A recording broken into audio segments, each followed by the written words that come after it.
So this is how the garden looks like after the rain. And the water will stay for a while here. So kawawa talaga yung mga plants, especially yung mga nakalagay lang dito sa lupa and maliliit yung. Murang-mura lang to guys. Anong sabi niya? Stable na stable daw. Kaya eto, gulat na gulat ako. Eto ba yung itsura ng stable? So tingnan. Hey guys! Welcome back to another Plantzilla video, and for today's vlog, ipapakita ko sa inyo itong nabili ko. So, these are philodendrons. Worth 1,000 siya and apat. So, titignan natin, ire-repat natin today. So, we will see if totoo ba yung sinasabi niyang stable na to. And if you are interested, just keep watching. But before that, please do not forget to subscribe, tap the bell icon beside it so you'll be notified whenever we upload a new video. And if you are ready, let's begin.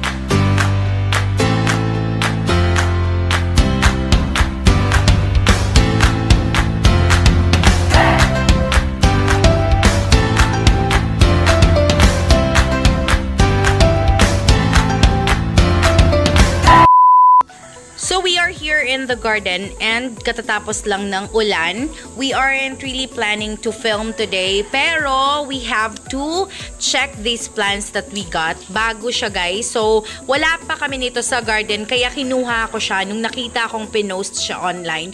Mura lang kasi siya. So, apat na philodendrons for 1,000 pesos. I do not know if you feel the same way ha. Ako kasi guys, just for the sake of having one of each variety, basta affordable lang yung prices, bumibili talaga ako para ma-add namin dito. Flex ko lang yung area na to kasi I'm seeing how our garden has improved kasi malalaki na yung plants compared to how they were before. Kaya, ayun, parang ang saya-saya ko lang. It really fills my heart when I'm here. Kahit pa medyo maputik siya every time na umuulan, hindi naman talaga namin maiiwasan kasi talagang dito sa area na to dumadaan yung tubig guys. Galing sa mga kapitbahay namin, talagang ewan ko bakit dumadaan pa dito sa amin bago pumupunta sa kung saan sila dapat.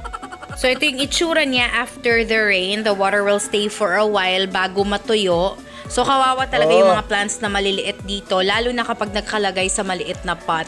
Kaya we make sure, lalo na yung mga bagong tanim na hindi talaga ilalagay dito sa area na to. Kasi hindi naman natin alam kung kailan uulan. It's best to find somewhere safe, lalo na kapag pumipili kami ng lugar na paglalagyan ng plants namin. And our mother red diamond, nag-unfurl na siya ng new leaf. And as you can see, so ayan, in a few days, meron na tayong bagong shoot dito. So meron na naman tayong hintayin na mapropagate in the future. Since we already have the red diamond, ipapakita ko yung another variety of diamond today. So let's start! So yun guys, magre-repat na tayo today. This is something that we usually do every time nakakabili kami ng plants. Except for those na alam namin galing talaga directly from Thailand kasi pinapa-acclimate muna. Pero ito guys, para mga shoots kasi to. So yun yung kiniklaim niya na sa kanya daw to. And binibenta niya ngayon yung mga maliliit. Kaya medyo mura siya. So, hindi naman porket mura, sasabihin mong stable kapag hindi. Kaya, i-check natin yan today. And we have our pots ready. And we make sure as well na okay yung butas nila para talaga makadrain yung mga excess water. And like the usual, naglalagay din kami ng coconut fiber dito sa bottom of the pot. It will also help the water drain easily, guys. Kung hindi naman well-draining yung potting mix nyo, at least it can help kasi hindi siya compact sa ilalim. For our first one here, we have the greener version of the red diamond. So, yung sabi niya, this is a green diamond. So, I believe they are also imported, guys. Pero ito kasi, parang shoot na siya. So, tingnan natin kung meron na ba siyang madaming mga roots. But first, we have to clean the leaves. This way, once we repot it, hindi na siya madidisturbo. And if, in case hindi pa siya stable, so talagang hindi na siya magagalaw ulit. This is how it looks like up close. So, if-flex ko lang siya kasi nalinis na siya. For me, this is really beautiful. And so far, looking healthy naman siya.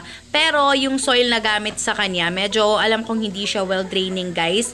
Medyo matigas na nga siya. So, magiging compact to in the long run. So, we really have to transfer this one.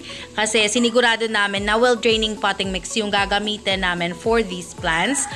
Mukhang garden soil lang tong gamit niya dito. Something that we don't usually use nowadays. So, tingnan natin, i-uproot. Oh my goodness, ilan ba tong roots nito?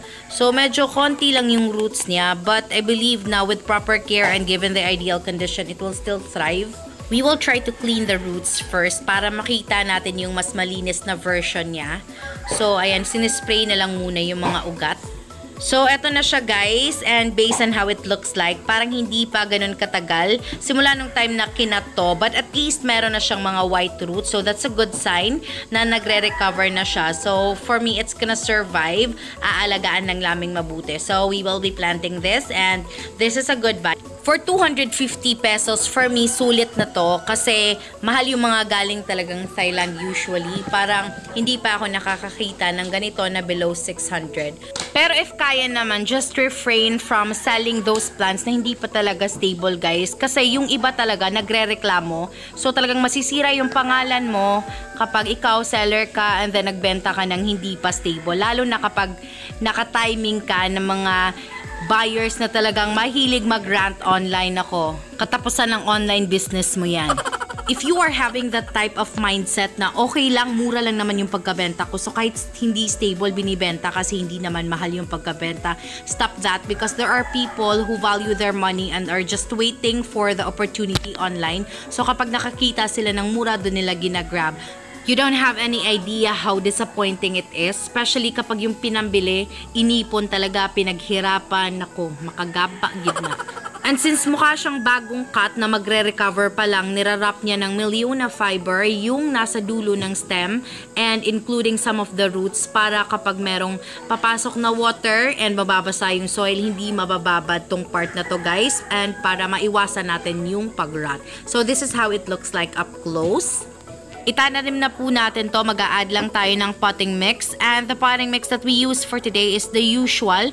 Ito talaga yung ginagamit namin, and just in case meron sa inyong magtanong kung ano talaga yung potting mix na ginagamit namin for our plants, then you may check it out on our playlist guys, para kasi sa akin yung video na yun, mas detailed yung pagkaka-explain ko kung ano talaga yung gamit namin and kung ano yung purpose ng mga sangkap ng potting mix na ginagamit namin for our philos.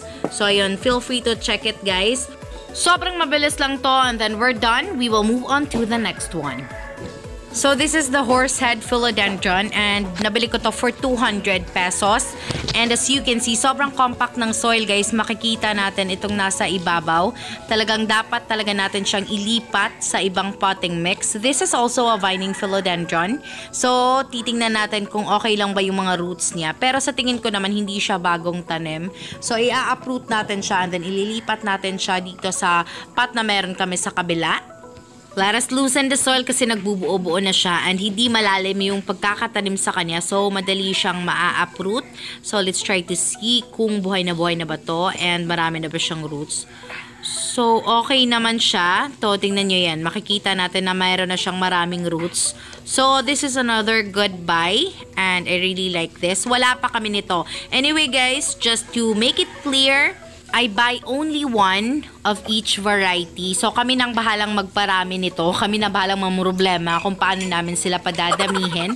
So if meron na kami, hindi na po ako bibili. Pwera na lang kung merong magbigay. Maluwag sa puso ko pong tatanggapin. Katulad kanina, binigyan ako ni Ma'am Laria ng cordyline plant. Shout out to Ma'am Laria for giving me one variegated cordyline plant that I really love so much. Katulad ng ginawa namin dun sa previous one, nililinis din namin tong roots nito guys. So we will see kung madami na ba yung healthy roots niya. And if ever meron bang rotten roots, so ma-remove natin before we plant it. So eto na siya guys, hindi din siya ganun katagal simula nung kinat to, but at least meron na siyang mga roots. So I believe makaka-survive na to given the ideal condition and the proper care for our philodendrons. And eto, ginagamit lang din namin, maliit na pot for this one kasi maliit pa din to. So usually talaga yung mabibili mo ng mura mga babies. Kaya patience is a virtue, lalo na kapag plantita ka and you are living within your budget. So ito lang yung kaya maliit lang yung binibili ko. So ay naglalagay na tayo ng potting mix, and after this, we will move on to the third one. So our third one is the Philodendron subhastatum. Unfortunately, dalawa talaga tong dahon na to na malalaki. Pero eto, tingnan nyo yung nangyari. It's so sad that there are people who do not care about plants and who do not care about other people in the surroundings. Kahit iniwas-iwas ko po tong plant na to, talagang walang pake yung babae. I have been saying excuse me kasi ako talaga yung nakatayo dun sa area na yon. Pero bigla siyang sumingit. Tapos siya na yung dumikit sa mga plants ko. Although nilagay ko talaga sila sa pinakasulok. Ayun, dun siya nagchat-chat dun sa sulok na yon. Tapos may dala pa siyang malaking folder. And nararamdaman ko na talaga na merong masamang mangyayari. Tapos iiwas ko pa sana yung plant ko pero hindi talaga siya lumingon. Hindi niya ako pinansin. Tapos ayun, nilaglagan niya ng malaking folder or malaking envelope ba yun? My goodness, talagang umabot sa 100 degrees Celsius yung kulo ng dugo ko. Hindi pa siya kumilos kagad para i-pick up yung nilaglag niya. Talagang, oh my God, inis na inis ako. Pero, syempre, nagpigil ako. So, tingnan nyo, sana sobrang ganda nito. Dalawa yung dahon niya na malalaki. This is worth 400 pesos, guys. Sinabihan niya akong babayaran niya, pero hindi niya to mababayaran kasi hindi na ako makakakita ng sabastatum na 400 lang. Usually kasi sa mga nakikita ko online, parang 800, 900. So, murang-mura na sa akin yung 400, guys. And talagang I really grabbed the opportunity nung nakita kong may pinost na mura.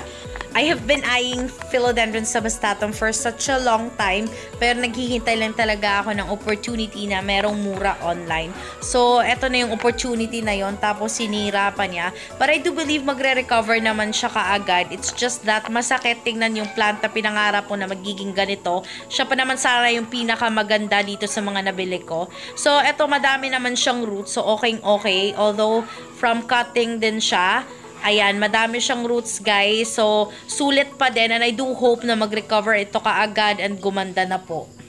Since nalinis na yung roots niya, so eto siya, guys. And I really love this one. Super gandang-ganda ako sa kanya. Talagang yun lang, na-aksidente siya before this one even reached home.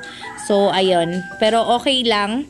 Magre-recover ako tapos pinagpe-pray ko na lang yung babae yun.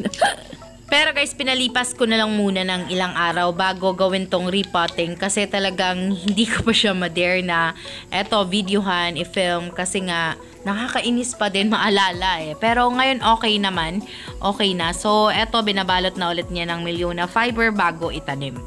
Every time talaga na may binibili kami, tapos nakikita ko na marami yung roots, talagang natutuwa ako. So, nabawi na din yung sadness ko for this one. So, ngayon, tinatry ko nang kalimutan yon. Although, sayang na sayang ako sa magandang leaf na yon. Umaasa ako na dadami din tong leaves niya in the future. And then, kalimutan din yung itsura ng babae para hindi ko siya palaging maalala. Itatanim na lang natin to, and this is 3 out of 4. So, pupunta na tayo sa pinaka-last. So, this is my philodendron sabastatum na kawawa. Pero meron na siyang papalabas na leaf. And ito na yung pinaka-last, which is the philodendron mexicanum. And makikita dito pa lang, kahit medyo malayo yung camera, makikita na sobrang compact ng soil. Merong mga nagbubuo-buo na soil dito sa ibabaw. So, we really have to loosen the soil before we will uproot this and see if marami na din pa siyang roots. Isa lang tong dahon nito, guys, and this is worth 150 pesos. So, makikita natin, ala, isa lang yung root niya. Bakit ganun ang sabi niya stable to? So, tinanong ko pa siya, stable na ba talaga to? Kasi ito yung pinakamaliit. Kasi nga 150 lang. Tapos sabi niya, okay lang. Ala, bakit ganito? Ala, mabubuhay kaya to? Paano to? Ako, parang hindi okay to ah. Let's try to clean it and see kung ano talaga yung itsura ng root na meron siya. Sabi talaga niya sa akin, stable na to eh. Actually, yung gusto kong bilhin sa kanya is worth 250 pesos. 3 po yung dahon. Pero sabi niya, may nag-mine na. So, may nauna sa akin. Meron pa daw siyang maliit, mas maliit sa bahay, and 150 lang. And sure daw siya na stable. So, sabi ko, okay lang basta stable niya. Tapos, sinend niya yung picture. Although, nag-wonder ako kasi syempre sa picture makikita mo hindi naman ganun kaliit. 'Di ba? Hindi mo makikita yung actual size, wala din siyang size reference na nilagay. Tapos nung pagdating nito, nakaka-shock na sobrang liit pala niya. So inintindi ko na lang 150 lang eh. Tapos ito pala, parang nakakaano naman to. Ito yung sinasabi kong disappointing eh. Sobrang kawawa ng plant, pinagpuputol-putol niya, parang isa lang yung node nito. Meron siyang puti dito but I'm not even sure kung shoot ba to. Tutubo pa kaya to? Ito ba yung sinasabi niyang stable? Parang bagong cut lang to, kailan kaya to kinat? Maybe 2 days before binenta?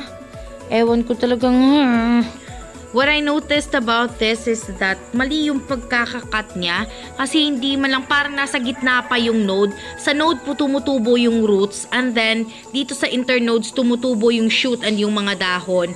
So paano tutubo yung mga bagong shoot nito na hindi man lang pinatapos tong node? Ewan ko talaga. Para lang makabenta, my goodness. Guys, please do refrain from selling unstable plants, especially yung mga bagong cut lang kasi talagang nakakainis eh. Bakit ba talagang... Syempre, natural naman talaga yun na merong mga buyers na mag-e-expect or maghahanap ng mura, but that doesn't mean na yung mga ganito, bagong cut, ibibenta mo kasi mura lang. Yung mga ganun, talagang... Ewan ko if you do agree with me, but I strongly believe na hindi talaga nararapat na ibenta itong mga ganito. Nakaka-disappoint, aside sa kawawa yung plant, talagang sinisira mo lang yung pangalan mo. My goodness, buti na lang hindi ako mahilig mag-rant online. Talagang, ang sarap i-post nito eh. Tapos hindi ko na lang gagawin, kawawa din siya. Okay naman yung 3 plants. Ito lang talaga, yung parang... nakaka-disappoint ng sobra. Sana naman sa inyo, mga online sellers, iwasan po natin para iwas gulo na din. Kasi talagang pag nakaka-timing ka talaga ng mga mahilig mag-rant, mahilig ka ipagpo-post sa Facebook, kawawa ka din eh. So, ayun. Sige, okay na lang to. 150 lang naman. Pero, itatry namin tong buhayin and I do hope that it's gonna recover given na ganito yung itsura. And this is how it will start. It's new journey, my goodness. Let us also be responsible in buying, guys. So, kung tingin natin parang hindi naman mukhang okay, wag na lang tanggapin kasi umabot pa sa magpo-post tayo online. And if we have a way to settle things privately, then that is the best. Wag na tayong aabot dun sa mag-aaway-away online, tapos pinapahiya lang yung mga sarili natin. So, ayun, yun lang yung iwasan natin. And totoo talagang nakaka-disappoint tong last. This is the Philodendron mexicanum. So, this is as well one of my dream philodendrons. Pero dahil eto nga yung nangyari, hindi ako sure, hindi kami makakapag-promise na it's gonna survive and it's gonna thrive. Kasi depende pa din. Kasi kawawa, parang medyo ano yung pagkakakat sa kanya, alanganin eh. So, depende talaga yon. Pero, gagawin namin yung best namin para makapag-survive siya. And, ilalaban pa din namin to, syempre. So, ayun guys, let's call it a wrap. Ayun, tapos na. And, naripat na namin lahat. Thank you so much for making it till the end of this video. It has been Maria, the voice of PLANTZILLA BHL. If you haven't subscribed, please click the subscribe button. Pakitap na din yung bell icon para ma-notify kayo whenever we upload a new video. And I'm so happy na today meron na naman kaming na-add na 4 types of philodendrons dito sa PLANTZILLA Garden. Thank you so much for watching. Bye guys!